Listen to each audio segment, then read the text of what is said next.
கரங்களை உயர்த்தி ஹalleluya எடுத்துக்கொள்ளும். ஆபகுக் தீர்க்கதரிசன புஸ்தகம் 1வது அதிகாரம். ஆபகுக் 1வது அதிகாரம் அதனுடைய 5வது வசனம். நீங்கள் புறஜாதிகளை நோக்கி பார்த்து ஆச்சரியப்பட்டு பிரமியுங்கள். விவரிக்கப்பட்டாலும் நீங்கள் விசுவாசியாத ஒரு கிரியையை உங்கள் நாட்களிலே நடப்பிப்பேன் என்று கர்த்தர் சொல்லுகிறார். ஹalleluya. தேவனுடைய கிரியைகள் யோபு 37:5 சொல்லப்பட்டிருக்கிறது.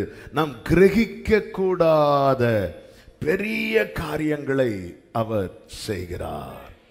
நாம் கிரகிக்க கூடாத. ஆமென். தேவனுடைய செயல்கள் எல்லாமே ரொம்ப பெருசா இருக்கும். பெருசா இருக்கும். ஆசா இப்படி சொல்லுகிறார், பலன் உள்ளவனுக்காகிலும் பலன் இல்லாதவனுக்காகிலும் உதவி செய்கிறது யாருக்கு லேசான காரியம்? ஆமென். பலம் உள்ளவர்களுக்கு உதவி செய்வது மனிதர்களுக்கு ரொம்ப லேசான காரியம். பெரிய பெரிய முதலாளிகளுக்கெல்லாம் பேங்க் ஈஸியா லோன் கொடுப்பாங்க. ஈஸியா. ஆமென். அவங்களுக்கெல்லாம் ஹெல்ப் பண்றது ரொம்ப ஈஸியா இருக்கும். அவங்க 1 கோடி கேட்டா இவங்க 2 கோடியும் கொடுக்கிறதுக்கு பலம் உள்ளவர்களுக்கு உதவி செய்யறது ரொம்ப ஈஸி. ஆனா பலம் உள்ளவர்களுக்கு உதவி செய்கிறது எப்படி ஈஸியோ அப்படியே தான் அவருக்கு பலன் இல்லாதவர்களுக்கும். என்ன கேட்டா நான் சொல்லுவேன், பலம் உள்ளவர்களுக்கு செய்வதை விட பலன் இல்லாதவர்களுக்கு செய்யறது அவருக்கு ரொம்ப ஈஸி. ஹல்லேலூயா. ஏன்னா அங்க நம்ம சும்மா தான் இருப்போம், அவர் தான் செய்வார். ஆமென். சிலர் இடையில புகுந்து இருக்கிறத குழப்புவாங்க தெரியுமா? இந்த பலம் உள்ளவர்கள் அப்படிதான். இதெல்லாம் இப்படி செய்யணும், அதெல்லாம் அப்படி செய்யணும், அதுவரை எல்லாம் ஒழுங்கா போயிட்டு இருக்கோம். அதனால சிலர் என்ன சொல்லுவாங்கன்னா, அவங்க வர்றதுக்குள்ள செஞ்சு முடிச்சிருவோம். அப்படியே அவங்க வந்தாலும் ஒரு டீ கொடுத்து ஃப்ரெண்ட்லேயே உட்கார வச்சிருக்கோம், அதுக்குள்ள நம்ம இங்க எல்லாத்தையும் முடிச்சிருவோம். ஆண்டவர் கேட்கிறார், தீர்க்கதரிசியை கொண்டு என்னால் செய்யக்கூடாத அதிசயமான காரியம் ஒன்று உண்டோ? தேவனுடைய கிரியைகளை தேவ பிள்ளைகள் ஆராய்ந்து பார்க்கிறவர்களா இருக்கணும். ஆண்டவருடைய வேதனையும் ஆண்டவருடைய கோபமும் வேதத்தில் வெளிப்படுத்துகிறதை நம்மால் பார்க்க முடியும். ஏசாயா 5வது அதிகாரம் 12வது வசனத்தின் பிற்பகுதியிலே கர்த்தர் தீர்க்கதரிசியை கொண்டு இப்படி சொல்லுகிறார், அவர் கர்த்தரின் கிரியையை நோக்குகிறதும் இல்லை, அவர் கரத்தின் செய்கையை சிந்திக்கிறதும் இல்லை. யாருமே அதை பார்க்க மாட்டேங்கிறாங்க, யாருமே அதை யோசிக்க மாட்டேங்கிறாங்க. 106வது சங்கீதம் 13வது வசனத்திலே ஆமென், இஸ்ரவேல் ஜனங்களை குறித்து இப்படி சொல்லப்பட்டிருக்கிறது, ஆனாலும் சீக்கிரமாய் அவருடைய கிரியைகளை மறந்தார்கள். சீக்கிரமா. அப்படி மறக்கிறவங்களுடைய அடையாளம் என்னன்னா, அவருடைய ஆலோசனைக்கு அவர்கள் காத்திருக்க மாட்டாங்க. நமக்கு தோன்றதை ஏன் செஞ்சிட்டு இருக்கிறோம் தெரியுமா? கர்த்தருடைய கிரியைகளை நம்முடைய வாழ்க்கையில கர்த்தர் நடப்பித்தவைகளை நம்ம மறக்கிறதுனால. அவர்கள் அவருடைய ஆலோசனைக்கு காத்திருக்க மாட்டாங்க. எங்கே தேவனுடைய ஆலோசனை இல்லையோ அங்கே இடறலுக்கு 100% வாய்ப்பு இருக்கிறது. தேவனை ஆராதிக்கிற தேவ பிள்ளைகள் கர்த்தருடைய கிரியைகளை பார்க்க வேண்டும். அவர் ஒவ்வொன்றை எப்படியெல்லாம் செய்கிறார், அவருடைய கிரியைகள் எப்படிப்பட்டவைகளாய் இருக்கிறது, இதை பார்க்க வேண்டும். நமக்கு செம்மையாய் தோன்றுகிற வழிகள் அநேகம் உண்டு, அவைகள் மரண வழிகள் என்று வேதம் சொல்லுகிறது. ஏன்னா நம்முடைய கண்களுக்கு ஒரு குறிப்பிட்ட தூரம் வரைக்கும் தான் பார்க்க முடியும். ஆமென். அதுக்கு மேல நமக்கு தெரியாது, ஒண்ணுமே தெரியாது. ஆனால் நாம் ஆராதிக்கிற தேவனால் சர்வத்தையும் காண முடியும். நம்முடைய கடந்த காலத்தை அவரால் பார்க்க முடியும். நம்முடைய நிகழ்காலத்தை அவரால் பார்க்க முடியும். நம்முடைய நாளையை, இன்னும் ஏன் நம்முடைய 1000வது தலைமுறையையும் அவரால் இப்பொழுதே பார்க்க முடியும். இதை கொஞ்சம் யோசிச்சிருக்கீங்களா? நம்முடைய 1000வது தலைமுறை எங்க? ஆமா, 1000க்கு எத்தனை பூஜ்ஜியம்? அவர் பாருங்க, 1000 தலைமுறைக்கு இரக்கத்தை. அப்போ 1000க்கு இவ்வளவு இரக்கம், 999க்கு இவ்வளவு இரக்கம். ஆமென். ஆண்டவர் வந்து இரக்கத்தை அப்படியே ஸ்டோர் பண்ணி வச்சிருக்கிறார். எனக்குன்னு ஆண்டவர் காத்து வைத்த இரக்கத்தை தான் இன்னைக்கு நான் அனுபவித்து கொண்டிருக்கிறேன். ஹல்லேலூயா, ஆமென் சொல்லுங்க பார்க்கலாம். கர்த்தருடைய கிரியைகளை தேவ பிள்ளைகள் ஆராயணும், அதை தியானிக்கணும், அதை சிந்திக்கணும், அதை நோக்கணும். அதை சிந்திக்காம, அதை நோக்காம, அதை மறக்கிறவர்களை ஆமென் தேவனுக்கு அவர்கள் வேதனை உண்டாக்குகிறார்கள். தேவனை அவர்கள் கோபப்படுத்தி கொண்டே இருக்கிறார்களாம். கோபப்படுத்திட்டே இருக்கிறாங்க. நம்ம ஆண்டவருடைய கேரக்டர்ல ஒண்ணு என்ன தெரியுமா? நீடிய பொறுமை உள்ளவர். அவரே சொல்றார், நான் பொறுத்து இழைத்து போனேன். அவருக்கு எவ்வளவு வில்லங்கமான ஆட்கள் நம்ம. ஆமென். அதனாலதான் உன் தேவனாகிய கர்த்தரை, அதாவது நாம் தவறும் போது தேவன் கிருபையாய் நமக்கு மன்னிக்கிறார். அவர் மன்னிப்பார் என்று சொல்லி நாம் தவறு செய்யும் போதுதான் அவருடைய பொறுமையை சோதிக்கிறோம். நான் கீழே விழும்போது கர்த்தர் என்னை தாங்குவார். கர்த்தரனை தாங்குவார்னு சொல்லி நான் கீழே விழுவது தேவனாகிய கர்த்தரை பரீட்சை பார்ப்பது. தேவாலயத்தின் உச்சியிலே இயேசுவை பிசாசானவன் சோதனை காலத்திலே கொண்டு வந்து நிறுத்திட்டு, நீர் தாழ குதியும், நீ என்னை விழும்படி தள்ளினால் கர்த்தர் எனக்கு உதவி செய்வார். கர்த்தர் எனக்கு உதவி செய்வார் நானே எடுத்து சாடனா அது சூசைடு. அது தேவனாகிய கர்த்தரை பரீட்சை பார்ப்பது. என் பாவங்களை எல்லாம் கர்த்தர் கிருபையாய் மன்னித்தார். கர்த்தர் மன்னிப்பார் என்று சொல்லி ஒருவன் மீண்டும் பாவம் செய்கிறான் தெரியுமா? அவன் தான் கர்த்தருடைய கிரியையை நோக்குகிறது இல்லை. கர்த்தருடைய கிரியைகளை குறித்து வேதம் முழுவதும் நம்மால் பார்க்க முடியும்.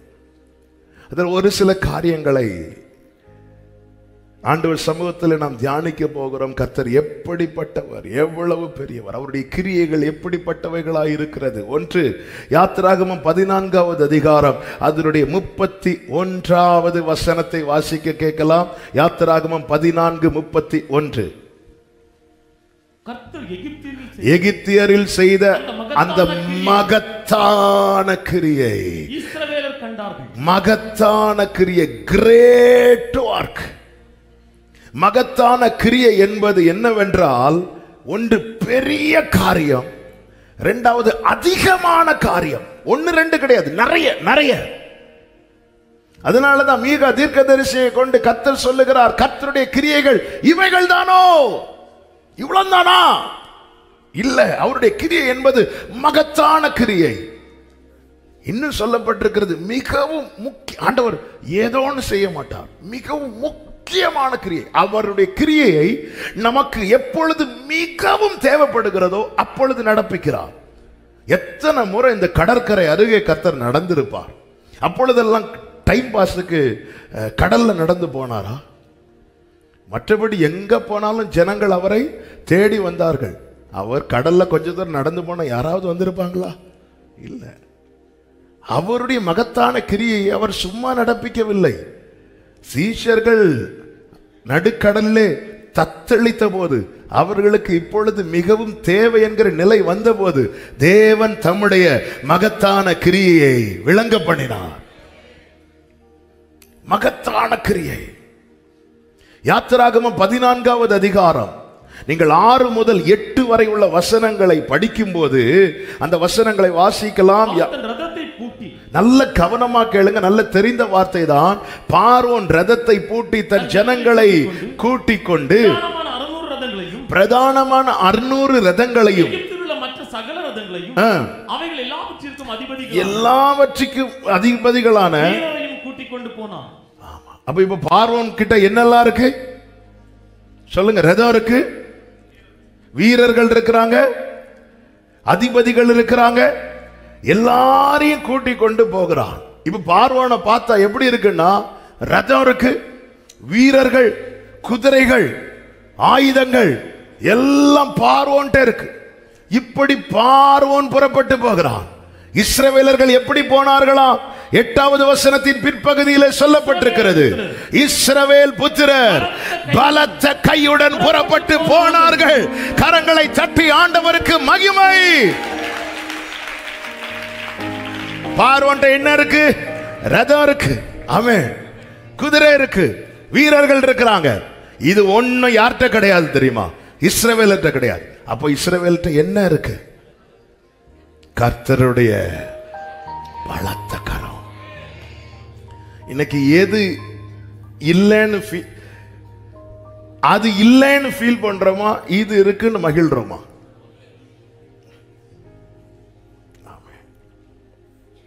பார்வோன்ட்ட என்ன இல்லைன்னா கர்த்தருடைய பலத்த கரம் இல்லை.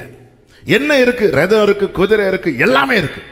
இஸ்ரவேல்கிட்ட என்ன இல்லைன்னா குதிரை இல்லை, ரதம் இல்லை, ஒண்ணும் கிடையாது. ஆனா ஒன்னே ஒண்ணு இருக்கு, கர்த்தருடைய பலத்த கரம். பார்வோன்ட்ட இருக்கிற அத்தனையும் பயன்படுத்தினாலும் இந்த கரத்தை மேற்கொள்ள முடியாது.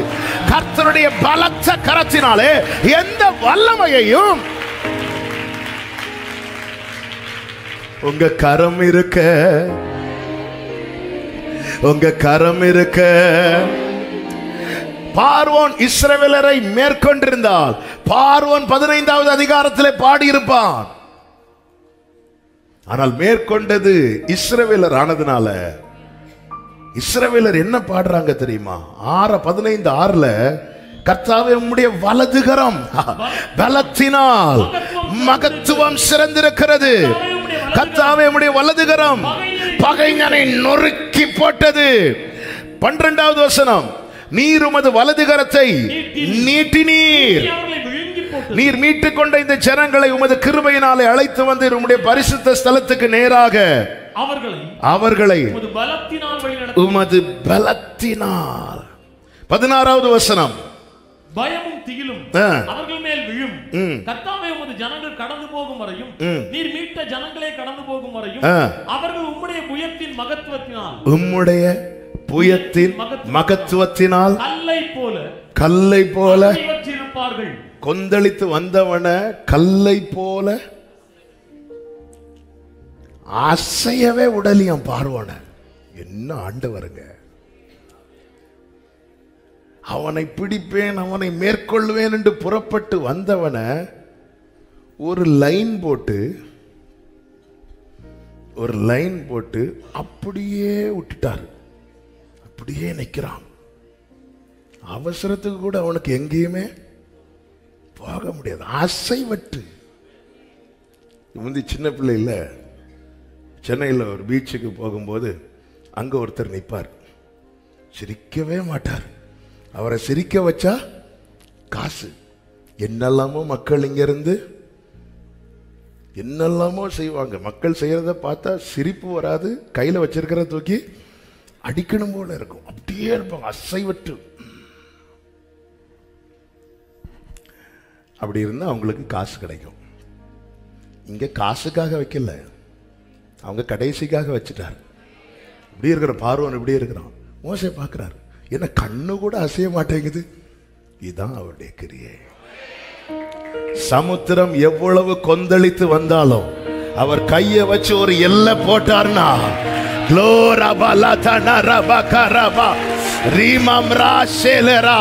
இம்மட்டுமா? ஏய் இங்க பாரு, உன்கிட்ட என்ன இருக்குன்னு கேட்டா பாக்கெட்டை கட்டி பர்ஸை கட்டி ஒன்னும் இல்லை. அப்படி இல்லை, என் மேல பலத்த கரம் இருக்கிறது, பலத்த கரம் இருக்கிறது. ஆகாவுக்கு ரதம் இருந்தது, எலியாவின் மேல கர்த்தருடைய பலத்த கரம் இருந்துச்சு. ரதம் வேகமா, கரம் வேகமா. நீ ரதத்துல எவ்வளவு வேகம் போனாலும் எலியா அதற்கு முன்னாடிதான் என் தேவன் சத்துருக்களுக்கு பின்பாக அல்ல, சத்துருக்களுக்கு முன்பாக பந்தியை. உங்க கரம் இருக்க, என் மேல கர்த்தருடைய பலத்த கரம் இருக்கு நம்புறவங்க மாத்திரவங்க வலது கரத்தை உயர்த்தி சொல்லுங்க, என்னை அழைத்தவரே என்றும் நடத்துவீரே, உங்க கரம் இருக்க. ஓ என்னை அழைத்தவரே,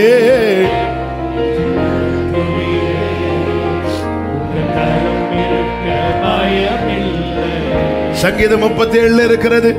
துன்மார்க்கன் நீதிமான் மேல் நித்தம் கண் வைத்து அவனை கொலை செய்ய வகை பார்க்கிறான், கர்த்தரோ அவனை இவன் கையில் விடுவதில்லை. விட்டு கொடுக்கலை, விட்டு கொடுக்க. சாத்தான் கையிலும் மனுஷர் கையிலும். நல்ல கவனமா கேளுங்க. கிருபையினாலே மீட்டு பலத்தினாலே கொண்டு போகிறாராம்.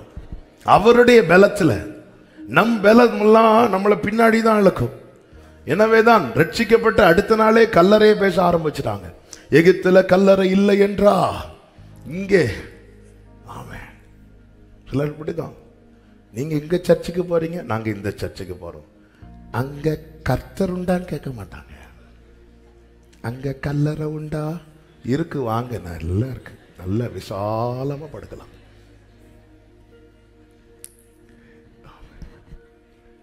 நம்முடைய பலம் முதல் தடையிலேயே எகிப்திலிருந்து வெளியே வந்து செங்கடல். ஆமாம், இந்த எகிப்தை விட்டு வெளியே வந்ததுலேருந்து சிவந்த சமுத்திரம். இந்த கேப்லேயே நம்முடைய பலம் எல்லாம் இனி என்னெல்லாம் இருக்கு.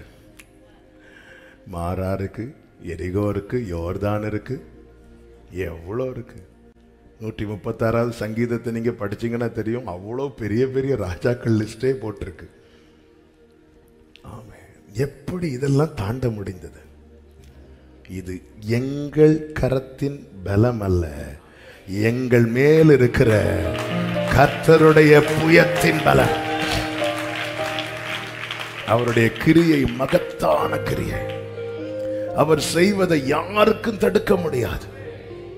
லூக்கா சுவிசேஷம் 13வது அதிகாரம் 31 முதல் 33 வரை உள்ள வசனங்களிலே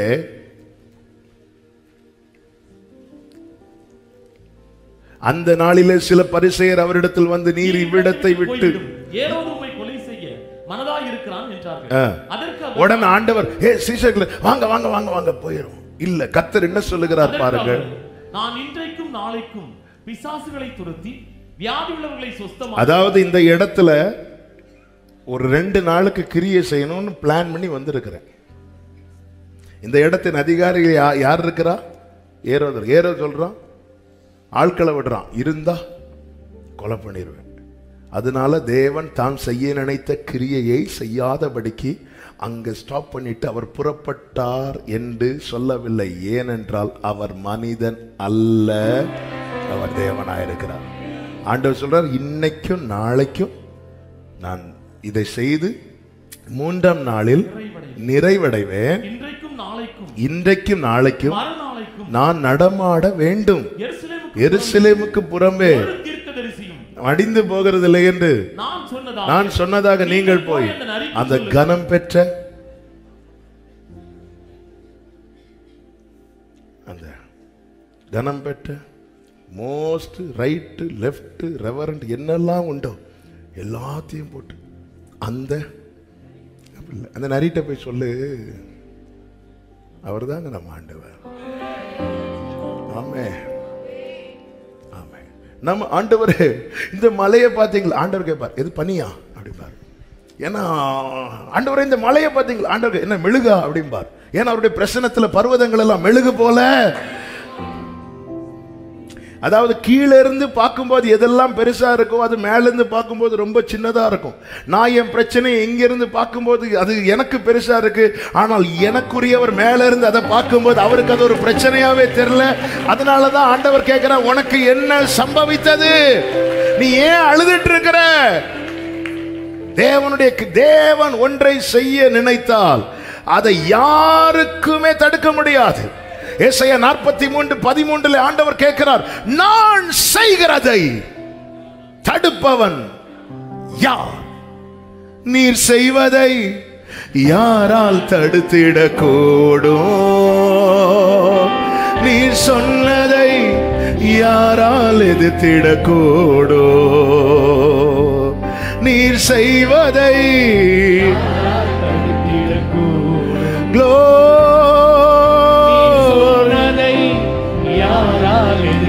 வலது கரத்தை உயர்த்தி சொல்லுங்க, நீ செய்வதை தடுப்பவன் இல்லை. நீ செய்வதை தடுப்பவன் இல்லை. ஆமென். எதிர்ப்பவர் இல்லை. ஜீசஸ் செய்வதை தடுப்பவர் இல்லை. ஹalleluya. எதிர்ப்பவர் இல்லை. ஜீசஸ் வல்லமை நிறைந்த வார்த்தையானவரே இயேசுவே.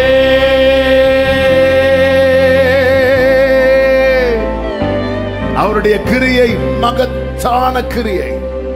இரண்டாவதாக வேதம் சொல்லுகிறது, உபாகமம் 3வது அதிகாரம் அதனுடைய 24வது வசனத்திலே அவருடைய கிரியை குறித்து இப்படி சொல்லப்பட்டிருக்கிறது, உன் தேவனாகிய கர்த்தர் பட்சிக்கிற அக்கினி, அவர் எரிச்சல் உள்ள தேவன். 3:24 வானத்திலும் பூமியிலும் உம்முடைய கிரியைகளுக்கும் உம்முடைய வல்லமைகளுக்கும் ஒப்பாக செய்யத்தக்க தேவன் யார்? அவருடைய கிரியை மகத்தான கிரியை. அவருடைய கிரியை ஒப்பில்லாத கிரியை. unparalleled work, இணை அற்ற கிரியை. எல்லாரும் எதையெல்லாமோ செய்யறாங்க, ஆனா அவர் செய்வதை போல வேற யாருக்கும் செய்ய முடியாது. ஒரு மனிதன் ஒரு கண்டுபிடிப்பை ஒன்றை கண்டுபிடிக்கும் போது, அல்லது ஒரு தேசத்தில் ஒரு காரியம் கண்டுபிடிக்கப்படும் போது, உருவாக்கப்படும் போது, அதில் அவங்க நேம் எழுதிடுவாங்க. இல்லைன்னா அதை காப்பி அடிக்கிறதுக்குன்னே சைனாக்காரன் இருக்கிறான். ஆனால் என்ன எழுதுறாங்க? Made in Korea, made in Japan, made in America எல்லாம். ஏன்னா இல்லைன்னா இதே பார்த்துட்டு இன்னொருத்தன் அதே போல செய்யறதுக்கு இருக்கிறான். ஆண்டவர் அதே போலதான் எந்த ஒரு மனிதனும் கண்டுபிடிச்சிட்டு அவன் பேர் எழுதிடுவான். கரண்டை கண்டுபிடிச்சது யாரு? சில சொல்றாங்க நான் இல்லைன்னு. எல்லா பேரும் நமக்கு தெரியுது, ஏன்னா அவங்க எல்லாம் கண்டுபிடிச்சிட்டு கீழே பேர் எழுதிட்டாங்க. ஆனா ஆண்டவரை பாருங்க, சூரியனை படைச்சிட்டு அதில் அவர் பேர் எழுதல. ஏன்னா முடிஞ்சா இதே மாதிரி இன்னொன்று செஞ்சுக்கோ, நீ தான் நல்லா காப்பி அடிக்கிறவனாச்சே. முடிஞ்சா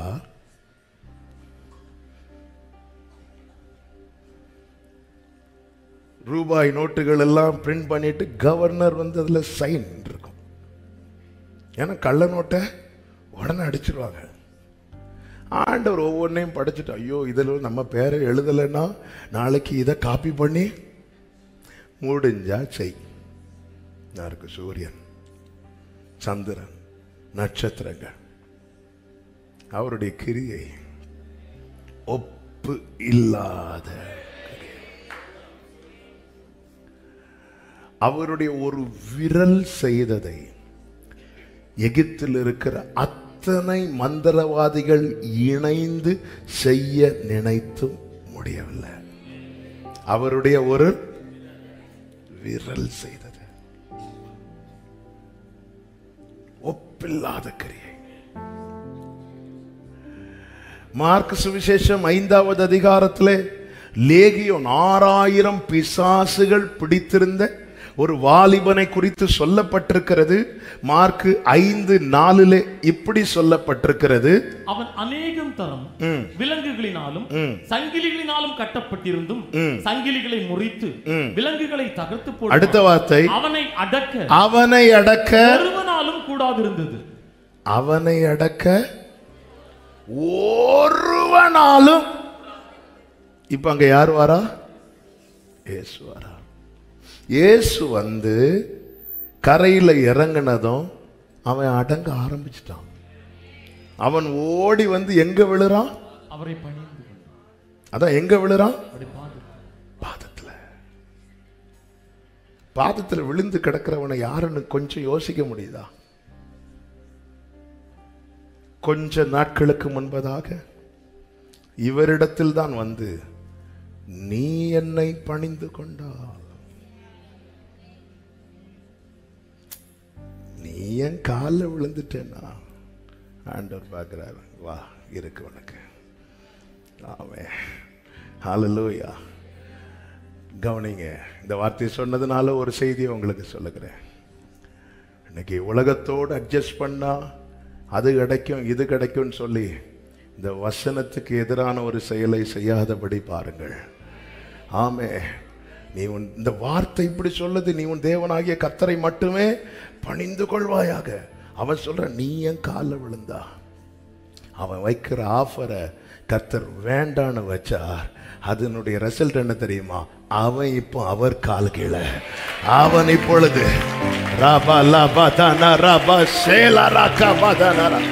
ஆமென் சொல்லுங்க பார்க்கலாம். ஆமென். கொஞ்சம் அட்ஜஸ்ட் பண்ணாதான் என்ன இல்ல. ஒரு தேவ பிள்ளைக்கு வசனத்தின்படி தான் போகணும், சட்டப்படி தான் கிடைக்கணும். சட்டப்படி தான் கிடைக்கும். நேற்று வரும்போது ஒரு சகோதரோடு பேசிக்கொண்டு அப்பொழுது ஆண்டவர் இந்த வார்த்தையை சொல்ல வச்சாங்க.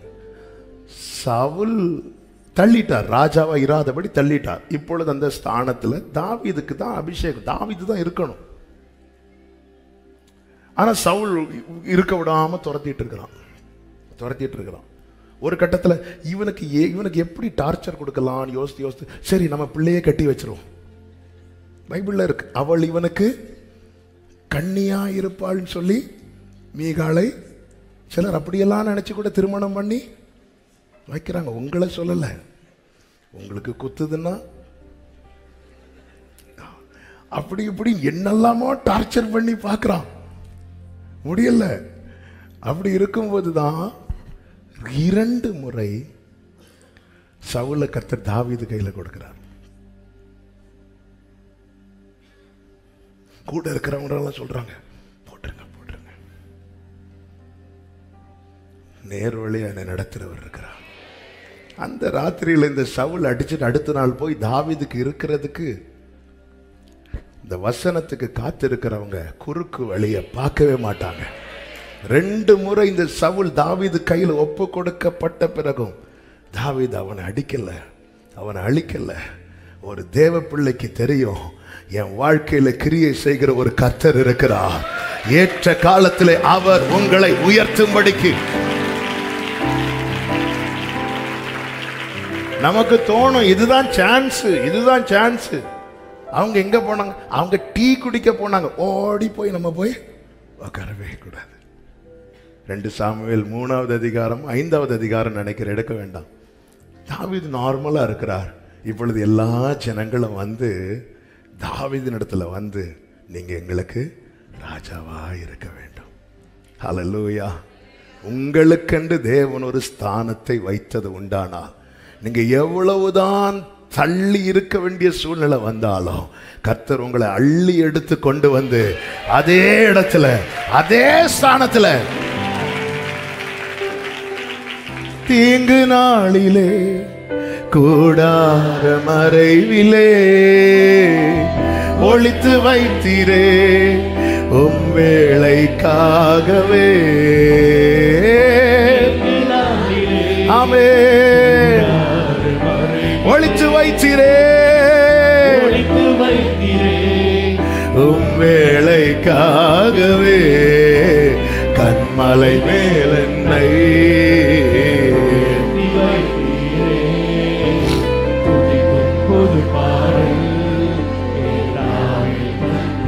அதே மார்க்கு சுவிசேஷத்தில் இப்ப பாருங்க, இந்த ஒருவனால அடக்க முடியாதது. இயேசு வந்தா இவர் போயிரு, அவ்வளவுதான். இவனை விட்டு புறப்பட்டு போ. இரவெல்லாம் போராடி ஒன்னும் போராடல. இதுதான் தேவனுடைய கிரியை, ஒப்பில்லாத கிரியை. இது யாருக்குமே செய்ய முடியாது, யாருக்கும். அதனாலதான் ஆண்டவர் மோசே கிட்ட கேட்கிறார், கர்த்தருடைய கை குறுகிட்டோ. மோசே நினைச்சாரு ஆண்டவர் வந்து சமுத்திரத்தின் பக்கத்தில் இருக்கிறதுனால மச்சங்களை தருவார், அல்லது நம்ம கிட்ட இருக்கிற ஆடு மாடுகள் இல்லை. மோசே ஒரே ஒரு காற்று போதும். மோசே உன் வாழ்க்கையில நீ 1 மாசம் சாப்பிடுற அளவுக்கு வேண்டியதை எனக்கு தர்றதுக்கு ஒரு காற்றை நான் உன் பக்கம் திருப்பி விட்டாலே போதும். மோசே, தேவனுடைய இது யாருக்கு செய்ய முடியும்? ஒரு காற்றை நான் வீச பண்ணிட்டேன்னா, டெய்லி நான் மண்ணா கொடுக்கறதுனால நீ என்ன நினைச்சிட்டேன்னா என்னால டெய்லி தான் தர முடியும்னு நினைச்சிட்ட. ஆனா மோசே, உனக்கு ஒண்ணு தெரியுமா? என் கை குறுகல. ஒரு காற்று தேவனை அடித்து கொண்டு போகாது. தேவன் காற்றை தமது வாகனமாகவே யூஸ் பண்ணுவாராம். நம்ம வெஹிக்கிள்லாம் எப்படி யூஸ் பண்ணுவோம்? நம்ம இஷ்டத்துக்கு யூஸ் பண்ணிட்டு எங்க நிறுத்தணுமோ அங்க நிறுத்துவோம். நம்ம கார்ல ஏறி ரைட்ல திருக்கினா வண்டி லெஃப்ட்ல போகாது, போனா ஆக்சிடென்ட் தான். நம்ம வாகனம் மேகங்கள், காற்று, அக்கினி. இன்னைக்கு மனுஷன் எதையெல்லாம் பார்த்து பயந்து கையெடுத்து கும்பிடுகிறானோ அது எல்லாமே அவருடைய சொற்படி இயங்குகிறவைகள். ஆமென் சொல்லுங்க பார்க்கலாம். எனக்கு அன்றென்று வேண்டியதையும் என் தேவனால் தர முடியும். 1 மாதத்துக்கு வேண்டியதை ஒரு காற்று அனுப்பி கர்த்தரால தர முடியும். ஆமென். தலைமுறைக்கு வேண்டியதையும் என் தேவனால. ஆமென் சொல்றவங்க.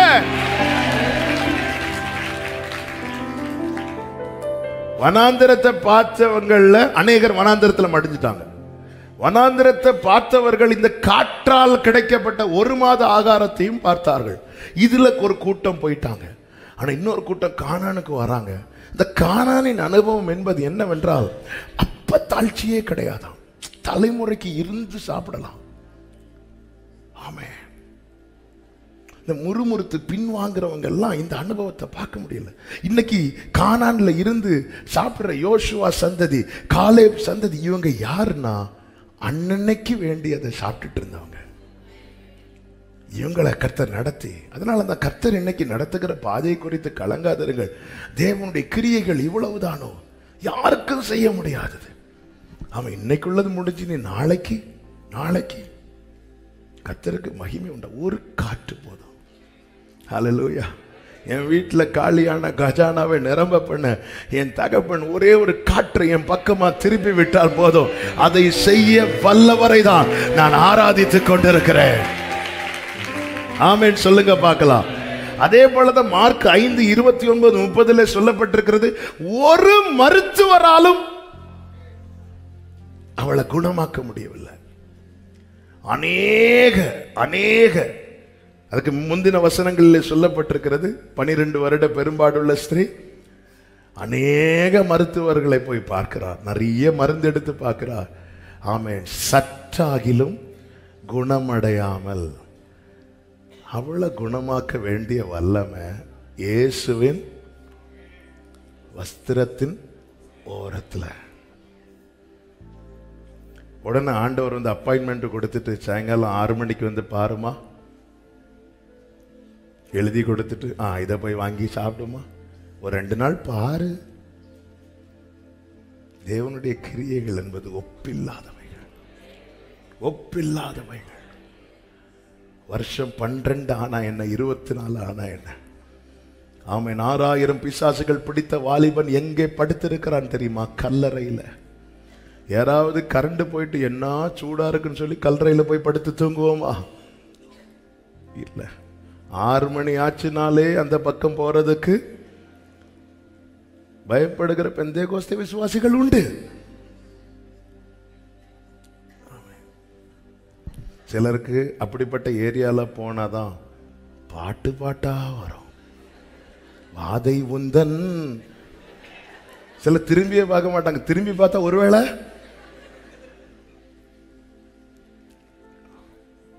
ஆனால் இங்கே பாருங்கள், ஒருவன் கல்லறையில் படுத்திருக்கிறான், கற்களால் தன்னை காயப்படுத்தி கொண்டிருக்கிறான்.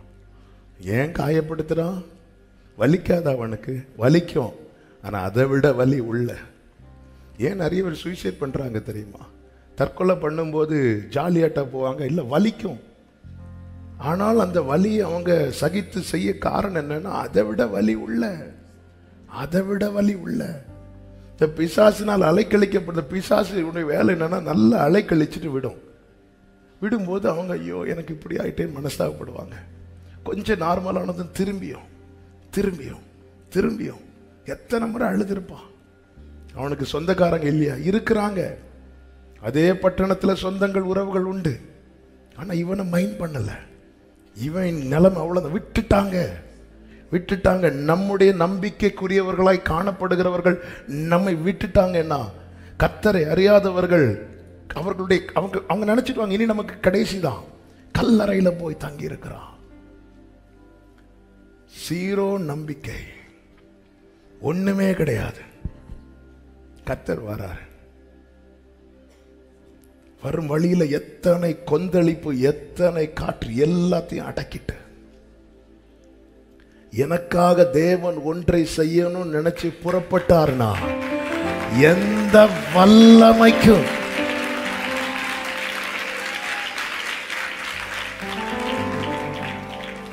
என் தேவன் எனக்காய் ஏதாகிலும் செய்திடுவார் என்றாகிலும் என்னை மறந்தது உண்டா? என் தேவன் எனக்காய் ஏதாகிலும் செய்திடுவார் என்றாகிலும் என்னை மறந்தது. கைகளை உயர்த்தி சொல்லுவோம். கிரகிக்க முடியா காரியம் செய்வீர் சர்வ ஞானியே உம்மை ஆராதிப்பேன். கிரகிக்க முடியா காரியம் செய்வீர் சர்வ ஞானியே உம்மை ஆராதிப்பேன். உலகத்தை பொறுத்த வரைக்கும் அவன் பைத்தியம். ஆனால் அந்த பட்டணத்தில் சுவிசேஷம் சொல்லும்படி தேவனால் ஏற்படுத்தப்பட்டவன் இவன் தான். எல்லாரும் ஆச்சரியப்பட்டார்களாம். ஆகாதென்று தள்ளின கல்லை தலைக்கல்லாய் மாற்றி பார்க்கிற அத்தனை பேரையும் ஆச்சரியப்படுத்துகிறவருடைய கிரியை ஒப்பில்லாதது. ஆமென் சொல்லுங்க பார்க்கலாம். மூன்றாவதாக அவருடைய கிரியை உத்தமமான கிரியை. பெர்ஃபெக்ட் ஒர்க், உத்தமமான கிரியை. உபாகம் 32:4 எப்படி சொல்லப்பட்டிருக்கிறது? அவர் கன்மலை. He is the rock, his work is perfect. உத்தமமான கிரியைனா என்ன தெரியுமா? செய்வேன்னா செய்வார், நிறைவேற்றுவேன்னா நிறைவேற்றுவார். ஆமென். பக்கத்துல பார்த்து சொல்லுங்க, ஒருத்தங்களை பார்த்து சொல்லுங்க, செய்வேன்னு சொன்னா செய்வார், நிறைவேற்றுவேன்னா நிறைவேற்றுவார். ஹல்லேலூயா. சொன்னது அவர் அல்லவா? அதனால ஏசாயா 66 சொல்றார், நான் தடுப்பேனோ அப்படிங்கிறார். இந்த வார்த்தையில் எவ்வளவு அர்த்தம் இருக்கு தெரியுமா? நான் சொல்லிட்டேன், நான் தடுப்பேன், உனக்கு ஒரு நன்மையை நான் தடுப்பேனா? அதுல இன்னொரு அர்த்தம் என்ன? இங்க பாரு, ஏதாவது தடுக்கணும்னா நான் தடுத்தாதான் உண்டு. நான் செய்யறத வேற யாருக்கும் தடுக்க முடியாது. நான் தடுப்பேனா?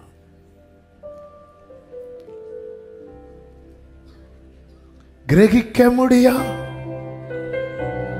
காரியம் செய்தி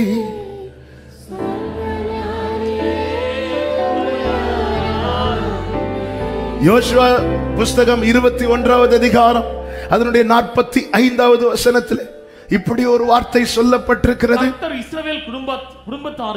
கர்த்தர் இஸ்ரவேல் குடும்பத்தாருக்கு சொல்லி இருந்த நல்வார்த்தைகளில் எல்லாம் ஒரு வார்த்தையும், எல்லாரும் சொல்லுங்க, ஒரு வார்த்தையும் தவறி போகவில்லை.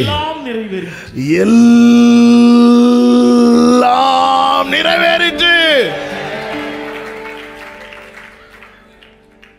ஆமென். கிறிஸ்துவுக்குள் யூதன் என்றும் இல்லை. அப்ப வலது கரத்தை உயர்த்தி சொல்லுங்க, கர்த்தர் என் குடும்பத்துக்கு சொல்லி இருந்த எல்லா வார்த்தைகளும் நிறைவேறும், ஒன்றும் தவறி போகாது. காரணம் அவருடைய கிரியை உத்தமம்.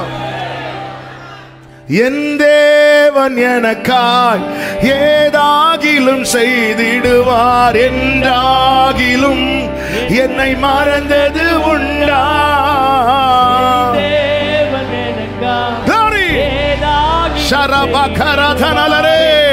கைகளை உயர்த்தி சத்தமாய், என் தேவன் எனக்காய், என் தேவன் எனக்காய் என்றாகிலோ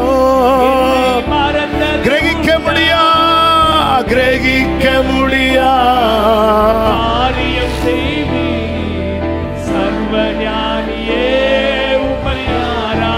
கிரகிக்க முடியா, கிரகிக்க முடியா காரியம் செய்தி.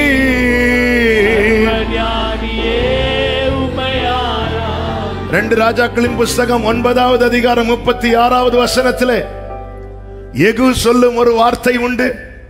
ரெண்டு ராஜாக்களின் புஸ்தகம் 9வது அதிகாரம் 36வது வசனத்திலே அவர்கள் திரும்ப வந்து அவனுக்கு அறிவித்தார்கள். யேசபேல் மரித்ததை, அவளுடைய இரத்தத்தை நாய்கள் நக்கினதை வந்து அறிவிக்கும் போது யெகூ சொல்லுகிறான், இது கர்த்தர் திஸ்பியனாகிய எலியா என்னும் தம்முடைய ஊழியக்காரனை கொண்டு சொன்ன வார்த்தை.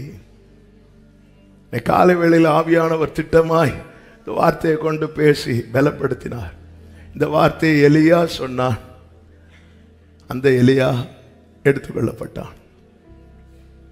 எலியா எடுத்துக்கொள்ளப்பட்ட போது வார்த்தை எடுத்துக்கொள்ளப்படவில்லை. ஏனென்றால் வார்த்தையை குறித்து வேதம் சொல்லுகிறது, அது வெறுமையாய் என்னிடத்தில் திரும்பாது. சொன்னவர்கள் போயிருவாங்க, சொல்லப்பட்ட வார்த்தை நிறைவேறாமல் நிறைவேறாமல் நிறைவேறாமல் திரும்பாது. அல்லேலூயா. நமக்கு இந்த தீர்க்க தரிசன வார்த்தைகள் எல்லாம் உரைத்த தீர்க்கதரிசிகள் எல்லாம் போயிட்டாங்க. ஆமென். பரிசுத்தவான்கள்லாம் போயிட்டாங்க. ஆனா இந்த வார்த்தை இருக்கு, இது நிறைவேறும். அதனாலதான் பைபிள் சொல்லுகிறது, ஆபகுக்கு 2:3 குறித்த காலத்துக்கென்று தரிசனம் இன்னும் வைக்கப்பட்டிருக்கிறது, முடிவிலே அது விளங்கும், அது பொய் சொல்லாது, அது தாமதித்தாலும் அதற்கு காத்திரு, அது நிச்சயமாய் வரும், அது தாமதிப்பது இல்லை. He is the rock, his work is perfect. உத்தமமான கிரியை. நாலாவது அவருடைய கிரியை குறித்து வேதம் சொல்லுகிறது, ஆச்சரியமான கிரியை, மார்வெலஸ் ஒர்க். யோபுவின் புஸ்தகம் 37வது அதிகாரம் அதனுடைய 14வது வசனத்தை வாசிக்கலாம். யோபே, இதற்கு செவி கொடும், தரித்து நின்று தேவனுடைய ஆச்சரியமான கிரியைகளை தியானித்து பாரும். யோபுவின் சோதனை நமக்கு தெரியும். எந்த ஒரு மனிதனுக்கும் வராத சோதனை. வேதத்துல யோபுவை விட ரொம்ப கஷ்டப்பட்டது யாருன்னு பார்த்தா இயேசு கிறிஸ்துவ மட்டும்தான் இருக்க முடியும். வேற யாரும் இந்த அளவுக்கு கஷ்டப்பட்டிருக்க மாட்டாங்க. யோபுவின் நண்பர்கள் நிறைய பேசுறாங்க. அவர்கள் பேசின வார்த்தைகள் எல்லாம் தேவ வார்த்தைகள். ஆனா என்ன பிரச்சனைனா, நிதானமா பேசல. வெள்ளிக்கிழமையில இந்த வார்த்தை ஆண்டவர் சொல்ல வைத்தா, நீங்க தப்பா பேசினீங்கன்னு ஆண்டவர் அவங்கள்ட்ட சொல்லவே இல்லை. நீங்க எப்படி பேசலையா? நிதானமா பேசல. என்ன நிதானமா பேசலன்னா, அவன் வலி தெரியாம நீங்க பேசுறீங்க. நீங்க பேசுனதுல நல்ல வார்த்தை தான். கர்த்தரை நம்புன்னு சொல்றது நல்லது, கர்த்தர் பார்த்து கொள்வான்னு சொல்றது நல்லது. ஆனா அவன் வலி தெரியாம நீ பேசாத. கர்த்தரும் யோபுட்ட பேசினாரு. எப்படி பேசினார் பாத்தீங்களா? யோபுவை ஃபுல்லா பேச விட்டுட்டு அவன் மனதில் இருக்கிற ஆத்திரத்தை, வேதனைய, குமுறல் எல்லாம் கொட்டி தீர்த்த பிறகு கர்த்தர் பேச ஆரம்பிக்கிறார். வேதனையில் இருக்கிற ஒருத்தங்க கிட்ட பேசும்போது இப்படிதான் பேசணும். உள்ளம் ஒட்டஞ்சி நொறுங்கி இருக்கிறவங்கள்ட்ட போய், நீங்க இப்படி செஞ்சா அப்படி இல்லையா, இப்படி செஞ்சா இப்படி இல்லையா, எல்லாம் சத்தியம்தான், உண்மைதான். ஆனா வலி. ஆண்டவர் பாருங்க அமைதியா இருந்துட்டு யோபுவுக்கு மனசுல என்னெல்லாம் இருந்துச்சோ எல்லாத்தையும் கொட்ட வச்சுட்டு அதுக்கப்புறம் யோபுவை கூப்பிடுறார். கூப்பிட்டு அவர் பேசுறார். அவர் பேசி முடிச்சதும் யோபு வாய் மூடிட்டார். ஐயோ, நான் இது தெரியாம அலப்பிட்டேனே. ஆனா மற்றவர்கள் அப்படி அல்ல. அவங்களுக்கு தெரிஞ்ச பிரசங்கத்தை போட்டு அடிச்சு, ஆனால் அவர்கள் பேசின வார்த்தைகள் எல்லாம் மிக மிக மிக மிக தேவையானதும் சத்தியமுள்ளவைகளும் ஆழமானவைகளுமா இருந்ததுனால ஒரு வார்த்தை கூட விடாமல் கர்த்தர் எல்லாத்தையும் எழுத வைத்தார். இந்த பைபிளே ரொம்ப சுருக்கி எழுதப்பட்டு தான் கொடுக்கப்பட்டிருக்கிறது. வானத்தையும் பூமியையும் படைத்ததை ஆண்டவர் 1.5 லைன்ல முடிச்சிட்டார். நாம இருந்தா இன்னும் எழுதிட்டே தான் இருப்போம். ரொம்ப 5000 புருஷர்கள் இருந்தார்களாம். நாம இருந்தா 500 வந்தாலும் கூட்டத்தின் ஒரு பகுதின்னு அந்த மக்களையும் போட்டோ எடுத்து போட்டு, அவர் அப்படி இல்லை, எல்லாமே. ஆமென். அப்போ பைபிளை ஒரு வார்த்தை கூட மிகைப்படுத்தவில்லை. இதுல என்ன இருக்கிறதோ இது சத்தியம், இது சத்தியம். ஆமென். இப்போ எலிகு என்பவன் யோபுவின் இடத்துல சொல்லுகிற வார்த்தை இதுதான். யோபே, நீங்க தரித்து நின்று தேவனுடைய ஆச்சரியமான கிரியையை தியானித்து பாரு சொல்லிட்டு சில காரியங்களை சொல்லுகிறார் பாருங்கள். 14வது வசனத்தில் நானே வாசிக்கிறேன். நீ ஆச்சரியமான கிரியை பாரும் என்று சொல்லி 11, 12 வசனங்களிலே அவர் என்ன செய்கிறாரா? நீர்த்துளிகளை மேகத்தில் ஏற்றுகிறாராம். ஏற்றி மின்னலினால் மேகத்தை சிதற பண்ணுகிறார். அவர் அவைகளுக்கு கட்டளையிடுகிற யாவையும் அவைகள் பூச்சக்கரத்தில் நடப்பிக்கும்படி அவர் அவைகளை தம்முடைய ஞான ஆலோசனைகளின்படியே சுற்றி திரிய. மேகத்தை ஆண்டவர் சிதற விடுறதுல கூட அவருடைய ஞான ஆலோசனை இருக்குதான். சும்மா மேகத்தை எப்படி சிதற விடலையா? ஒவ்வொரு மேகத்துக்குள்ள நம் பட்டணத்துக்கு ஒரு மேகம் வந்து மழையை பெய்ய வைக்கணும்னா அந்த மேகத்துக்குள்ள அவர் நீர்த்துளிகளை ஏற்றுகிறாராம். இதைதான் எரேமியா தீர்க்கதரிசியை கொண்டு கர்த்தர் எழுதுகிறார். வானங்கள் தானாய் மழையை பெய்விக்குமோ? இல்ல, அதை செய்கிறவர் நீர் அல்லவா? ஆமே. மேகத்துக்குள்ள நீர்த்துளிகளை ஏற்றி அதை தாம் கட்டளையிட்ட யாவையும் அவைகள் செய்யும்படிக்கு மேகத்தை சுற்றி திரிய பண்ணுகிறார். அது மாத்திரமா? 16வது வசனத்திலே சொல்லப்பட்டிருக்கிறது, மேகங்கள் தொங்கும்படி வைக்கும் நிறையையும் பூரண ஞானமுள்ளவரின் அற்புதமான செய்கைகள். மேகத்துக்கு ஒரு வெயிட்டை கொடுத்து நிக்க வைக்கிறார். வெயிட் இல்லாம நிக்க முடியாது. நிற்க எங்களுக்கு பலன் இல்லை, ஆரோக்கியம் இல்லை, திடன் இல்லை. ஒரு மேகத்துக்கு ஒரு வெயிட். சில நேரத்தில் கர்த்தர் சில வெயிட்டை நமக்கு தர்றதே நிக்க வைக்கிறதுக்கு தான். நிக்க வைக்கிறதுக்கு தான். சிலர் சொல்லுவாங்க தெரியுமா, இதை வச்சுட்டு என்னால உட்கார கூட முடியல. ஆமா, நிக்க வைக்கிறதுக்கு தான். ஆமா. ஆனால் அதே நேரத்தில் வேதத்தில் யோபுவே ஒரு வார்த்தையை சொல்லுகிறார் பாருங்கள். அதனுடைய 26வது அதிகாரம் 8வது வசனத்தை வாசியுங்கள். அவர் தண்ணீர்களை தம்முடைய கார்மேகத்தில் கட்டி வைக்கிறார். அதின் பாரத்தினால் மேகம் கிழிகிறதில்லை. கைகளை உயர்த்தி ஆமென் சொல்லுங்க பார்க்கலாம். இதுதான் ஆண்டவர். அவருக்கு நீர்த்துளி ஏத்துறாரு. அதுக்குன்னு ஒரு வெயிட்டை கொடுக்கிறாரு. இதுக்கு மேல ஏத்துனா இந்த மேகம் கிளியும். அப்படியே நம்ம பார்க்கும்போது மேகம்லாம் அழகா இருக்குது. மேகம், இந்த மேகத்தை எதோட ஒப்பிட்டு சொல்லப்பட்டிருக்கிறது? மேகம் போன்ற இத்தனை தேவனுடைய சாட்சிகள். சாட்சிகள் இந்த மேகம் அங்கங்கே இருக்குது. ஆண்டவர் ஒவ்வொன்றுக்குள்ளும் ஒரு வெயிட்டை வச்சிருக்கிறார், ஒரு பாரத்தை வச்சிருக்கிறார். தண்ணீர்களை கார் மேகங்களில் கட்டி வைக்கிறார். அதன் பாரத்தினால் மேகம் கிழிகிறதில்லை. யோவான் 21 பேதுருவை வலைய போட சொல்றார். வலையில 153 மீன்கள் பிடிக்கப்பட்டது. அப்படி இருந்தும் அந்த வலை கிழியவில்லை.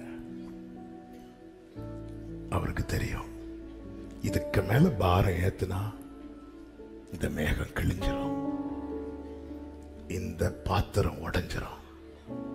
அவருக்கு தெரியும்.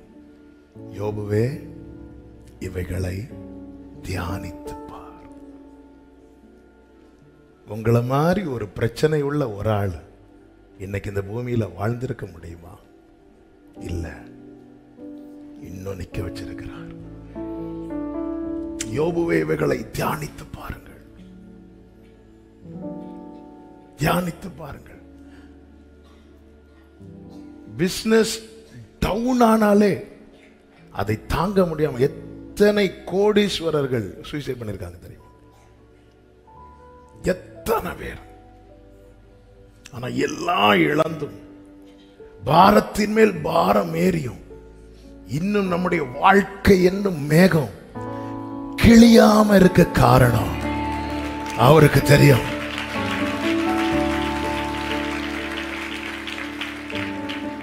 நாம இதை யோசிக்க மாட்டேங்கிறோம். அவங்களுக்கு அது இருக்கு, இவங்களுக்கு இது இருக்கு. அதனாலதான் யோபு சொல்லுகிறார், நீர் எனக்கு ஜீவனை தந்ததும் அல்லாமல்.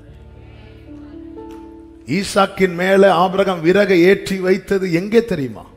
மலை அடிவாரத்தில் வந்த பிறகு. வீட்டிலிருந்து புறப்படும் போது ஏற்றி வைத்த கழுதையெல்லாம் தூக்கிட்டு நடக்க வேண்டிய அவசியம் கிடையாது. வேலைக்காரர்கள் 2 பேரை அழைக்க வேண்டிய அவசியம் கிடையாது. ஆனா வீட்டிலிருந்தே தூக்கி இந்த விறக தலையில வச்சா ஈசாக்கின் வாழ்க்கை என்னும் மேகம் கிழிந்து விடும். அவனால இவ்வளவு தூரம் வர முடியாது. அதனால மற்றவர்களை சுமக்க வைத்து விட்டு அவனுக்கு எவ்வளவு சுமக்க முடியும் என அந்த தகப்பனுக்கு தெரியும். ஒரு உலக தகப்பனுக்கு தன் பிள்ளையின் திராணி தெரியுமானால் பரலோக தகப்பன், யோபுவே, யோபுவே, இந்த வலை கிழியாது, யோபுவே, இந்த மேகம் கிழிய அவர் விட மாட்டார். காரணம் அவருடைய பூரண ஞானமும் அவருடைய ஆலோசனை என்பது சும்மா ஆலோசனை சொல்லல, ஞான ஆலோசனை. உள்ள 1000 தடவை யோசிச்சுட்டு தான் நீர்த்துளை ஏத்துறார். மேகத்துல தண்ணீரை கட்டி வைக்கிறது எப்படி தெரியுமா? மொத்தமா எடுத்துல ஒவ்வொரு துளியா, ஒவ்வொரு துளியா, ஒவ்வொரு துளியா, ஒவ்வொரு துளியா, ஒவ்வொரு துளியா. அவருக்கு தெரியும், இதுக்கு மேல, இதுக்கு மேல, இதுக்கு மேல கொஞ்சம் ஆட ஆரம்பிக்கிறதுனால ஸ்டாப், ஸ்டாப். பாரங்கள் என் மீது ஏறிடும்போ சாரமில்லவர் சொல்லிடுന്നു. Glory.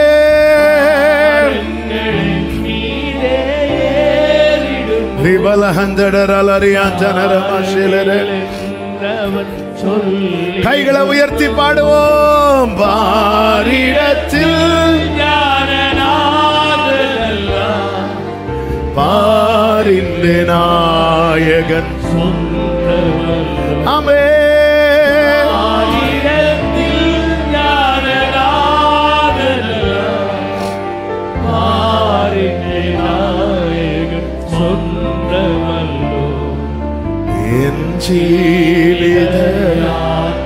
சொல்லுங்க, என் இயேசு என் துணையே,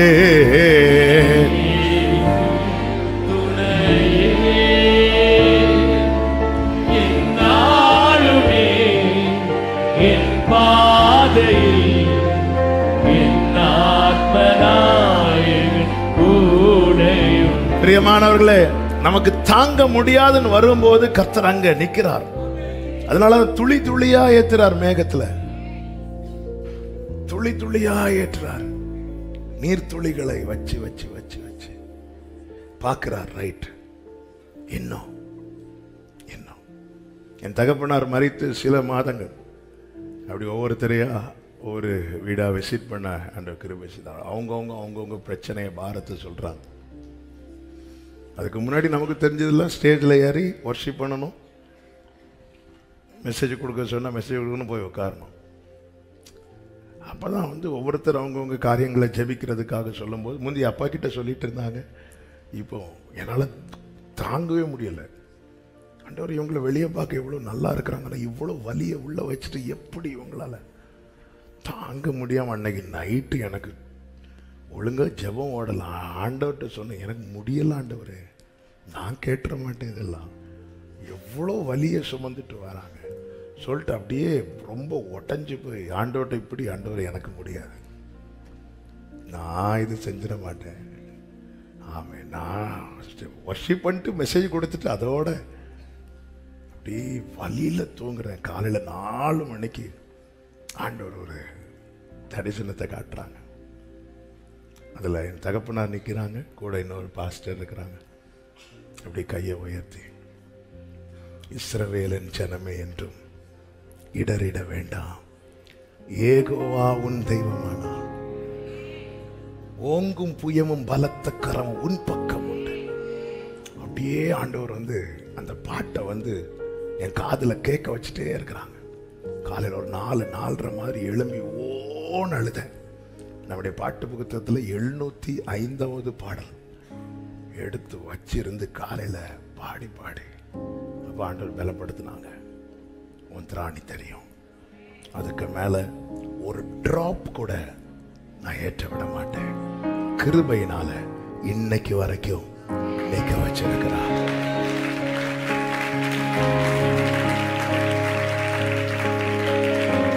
திராணி தெரியுங்க. பயப்படாதே சிறுமந்தையே, பார் நான் உன்மேய்ப்பன், பயப்படாதே சிறுமந்தையே, பார் நான் உன்மேய்ப்பன், திகையாதே மனம் கலங்காதே, உன் தேவன் தினம் காப்பி.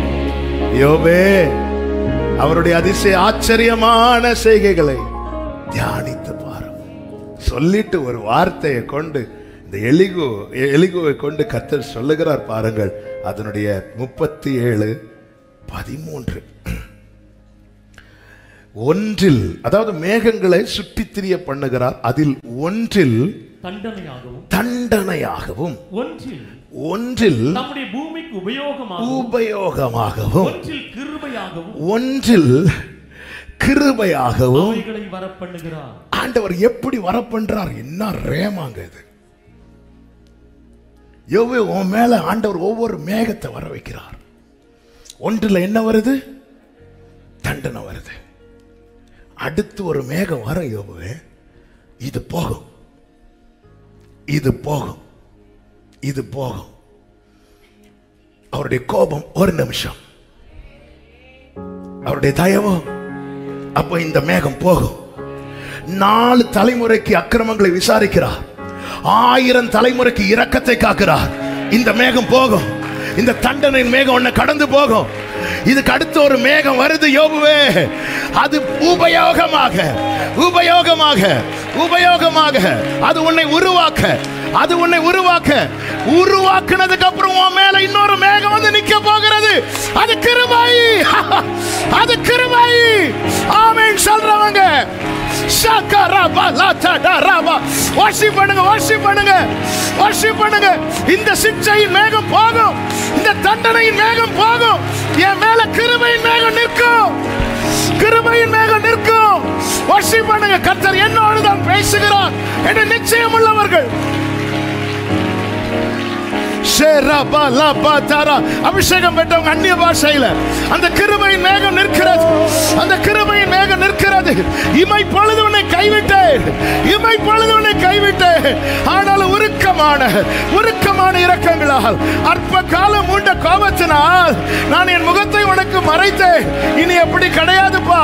நித்திய கிருபையுடன், நித்திய கிருபையுடன், நித்திய கிருபையுடன் உனக்கு இறங்குவேன், உனக்கு இறங்குவேன்.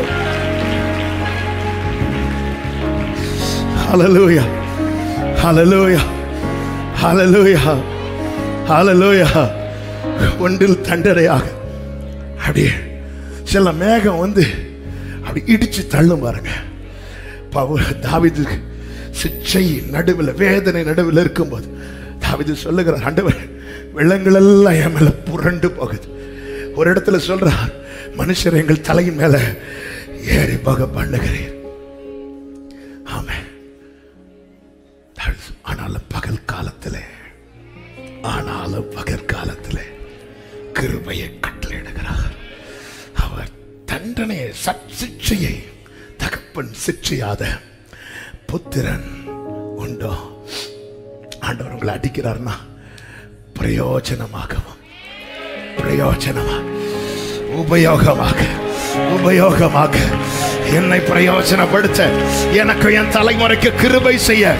ஓ ராபா லாதா ராமா கராபா ஷேரா லஹாச்சரா ரீபரா தனரே ஷேலரதடரா ஹந்தடரா பலரதனரா ரீகரபலரதரா. தண்டனை மேகம் போச்சு, உபயோகப்படுத்துகிற மேகம் உருவாக்குச்சு.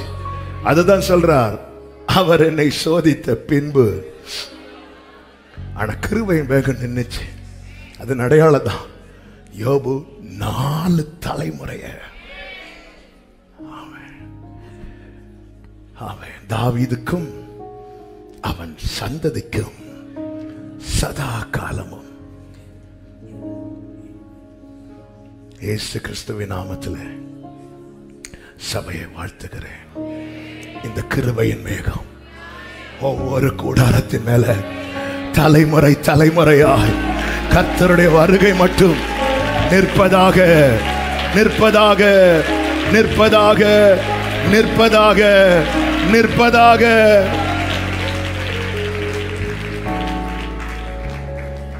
அதனாலதான் பைபிள் சொல்லுது, இதே யோபுவின் புஸ்தகத்தில் நண்பர்கள் சொல்றாங்க, தேவன் தண்டிக்கிற மனுஷன் பாக்கியவான். அந்த வார்த்தை சொல்லப்பட்ட அதே வரிசையில் எழுதப்பட்டிருக்கிறது. உம்முடைய கூடாரம் சமாதானத்தோடு இருக்க காண்பி. உம்முடைய வாசஸ்தலத்தை விசாரிக்கும் போது ஏன் அந்த குறைக்கான சிக்ஷை நீதிமானுக்கு பூமியிலே சரி கட்டப்படும். அவன் என்னுடைய ஒரு சின்ன தப்புக்கும் பரலோகம் என்ன சிக்ஷிக்கிறதுனா எதுக்கு தெரியுமா? என் மேல் அந்த கிருபையின் மேகத்தை நிற்க வைக்க அவர் விரும்பினதுனால. ஆமென் சொல்லுங்க பார்க்கலாம்.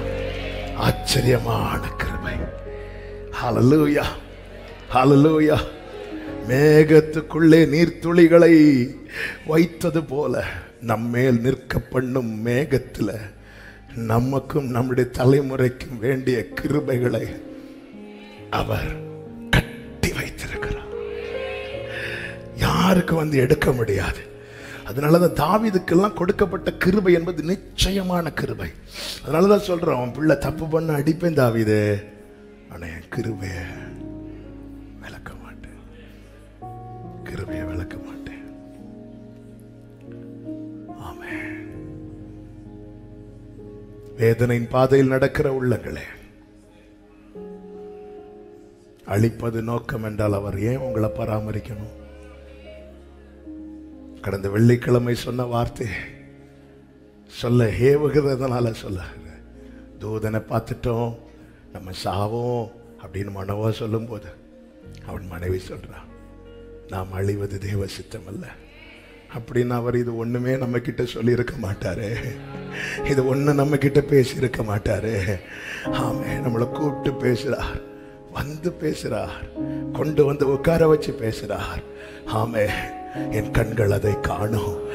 ஆமே, தண்டனையின் மேகம் நின்ற இடத்துல கிருபையின் மேகம் தலைமுறையாய் நிற்பதை ஆமென் சொல்றவங்க ஆரவாரத்தோடு ஆர்ப்பரிப்போடு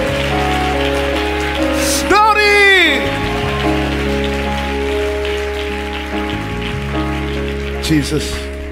இன்னொரு வார்த்தையை சொல்லி செபித்து முடிக்க விரும்புகிறேன். 145:5 அவருடைய கிரியை அதிசயமான கிரியை, ஒண்டரஸ் ஒர்க். அதிசயமான கிரியை. அதிசயமான கிரியைன்னு என்ன தெரியுமா? என்ன செய்ய போறாருன்னு செஞ்சதுக்கு அப்புறம் தான் நமக்கே தெரியும். செய்யறதுக்கு முன்னாடி தெரிஞ்ச அது அதிசயம் கிடையாது, அது தெரிஞ்சது தானே. அப்படி நாளைக்கு வர ரிசல்ட் இன்னைக்கே தெரிஞ்சு நாளைக்கு வந்து உனக்கு 95% மார்க் தெரியுமா, வா அப்படி சொல்ல. அது எங்களுக்கு அன்னைக்கு அப்படி இல்லை. ஃபெயில் ஆயிரோன்னு நினைச்சிட்டு இருக்கும்போது ஸ்கூல் ஃபர்ஸ்ட் ஆயிட்டோன்னு வைங்களா, அப்படி அப்படி உடனானாலும் பிரச்சனை. அட்டாக் எல்லாம்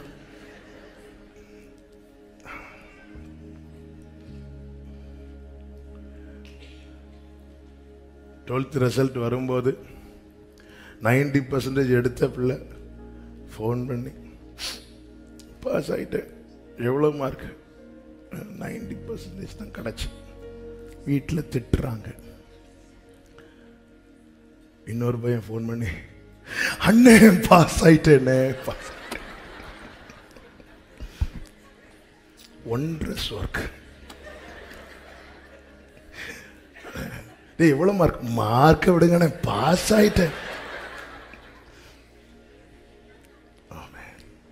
கிடைச்சதுல சந்தோஷப்படுங்க பிள்ளைகளே.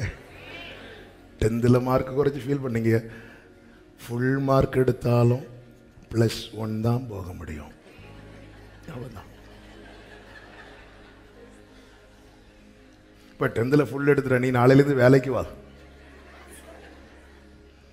ஆமே. நம்முடைய வாழ்க்கை மார்க்கில் இல்லை, கர்த்தர் ஏற்கனவே எழுதிட்டார்.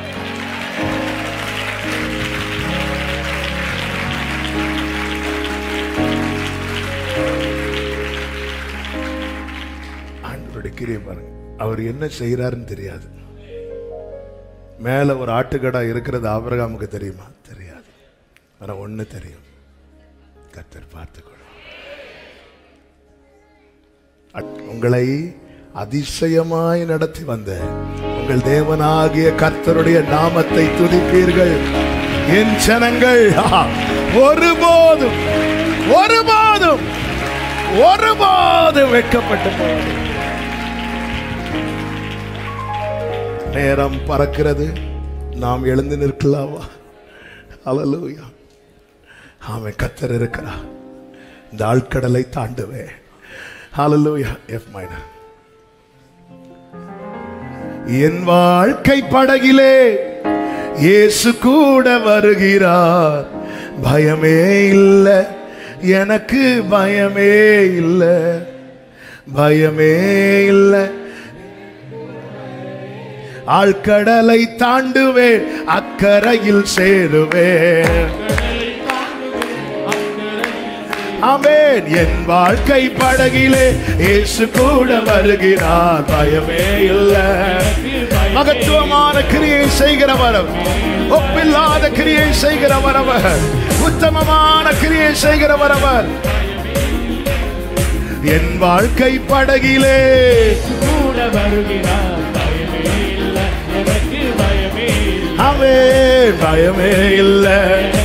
சொல்லுங்க. பெரும் புயல் வீசட்டும், பெரும் புயல் வீசட்டும், அலைகள் மோதட்டும், புயல் வீசட்டும், அலைகள் மோதட்டும். glory. பேரமைதி தந்திட இயேசு இருக்கிறார். பேரமைதி தந்திட இயேசு இருக்கிறார். ஓ, என் இயேசு இருக்கிறார். ஆழ்கடலை தாண்டுவேன், அக்கரையில் சேருவேன். ஆழ்கடலை தாண்டுவேன், அக்கரையில். ஆமென். என் வாழ்க்கை படகிலே இயேசு கூட வருகிறார். பயமே இல்லை.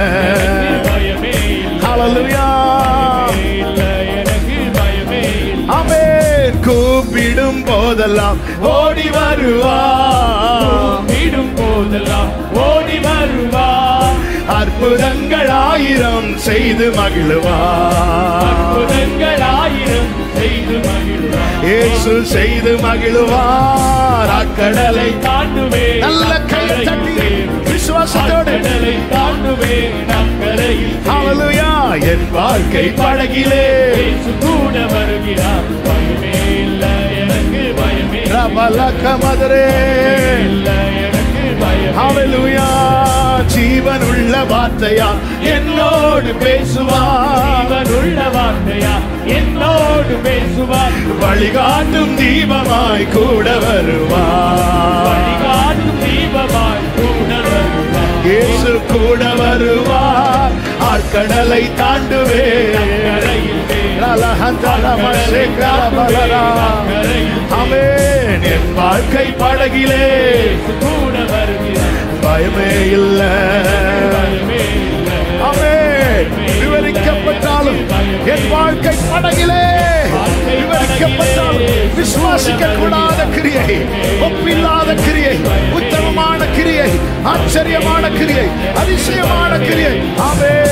கூப்பிடும் போதெல்லாம் ஓடி வருவார் கூப்பிடும் போதெல்லாம் ஓடி வருவார் அற்புதங்கள் ஆயிரம் செய்து வருவார் அற்புதங்கள் ஆயிரம் இயேசு செய்து மகிழ்வார். ஆழ்கடலை தாண்டுவேன் அக்கரையில் சேருவேன் கடலை தாண்டுவேன் அக்கரையில் சேருவேன். என் வாழ்க்கை படகிலே இயேசு கூட வருகிறார் பயமே இல்லை.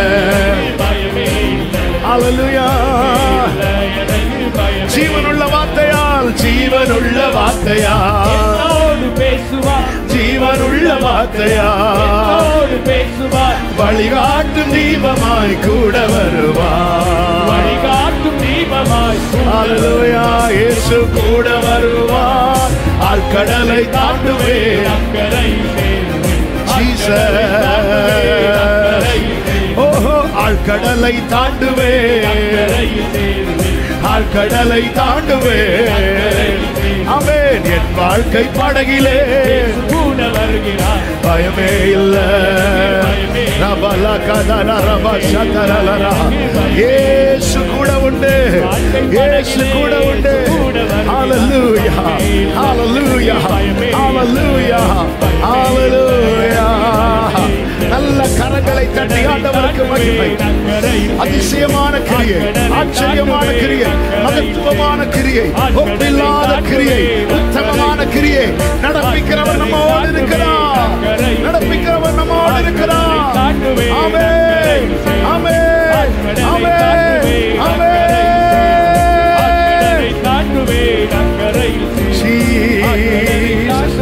ஹல்லேலூயா ஹல்லேலூயா. ஆமென் ஆமென். ஹல்லேலூயா ஆமென் ஆமென். என் வாழ்க்கையில கர்த்தர் அப்படியே செய்தார், செய்கிறார், செய்ய போகிறார். அவருடைய கிரியைகள் இவைகள் அல்ல, இன்னும் இருக்கிறது. அதிகம் அதிகம்